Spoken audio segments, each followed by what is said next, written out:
নমস্কার বন্ধুরা, আজ আমি অন্যভাবে চিংড়ি মাছের মালাইকারি করে দেখাবো।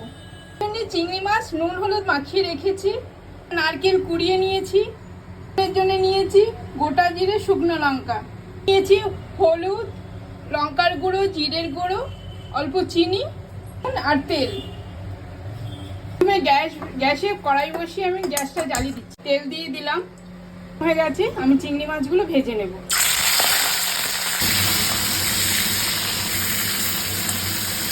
তুলে নিচ্ছি,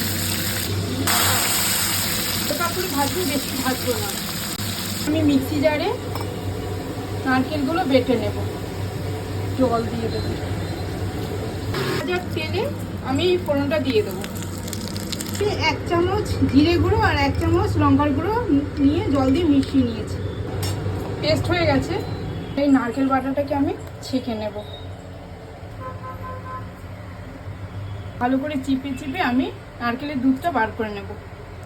আমি এই তেলের মধ্যে গুলে রাখা জিরে গুঁড়ো লঙ্কার গুঁড়োটা দিয়ে দেবো, একটু কষিয়ে নেব। চিনি হলুদ গুঁড়ো, ভালো করে মশলাটা কষানো হয়ে গেছে আমার। দেবো নারকেলের দুধটা, ভালো করে নাড়িয়ে নেব। দুধটা ফুটে উঠেছে, ভেজে রাখা চিংড়ি মাছগুলো দিয়ে দেবো,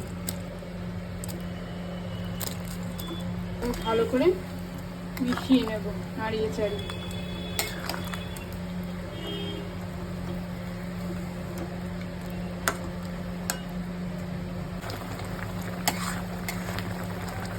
মাছের মালাইকারি হয়ে গেছে, এবার আমি নামিয়ে নেব। এই সুন্দর রেসিপিটি যদি আপনাদের ভালো লেগে থাকে তাহলে অবশ্যই লাইক করবেন, কমেন্ট করবেন এবং সাবস্ক্রাইব করে দেবেন। নমস্কার।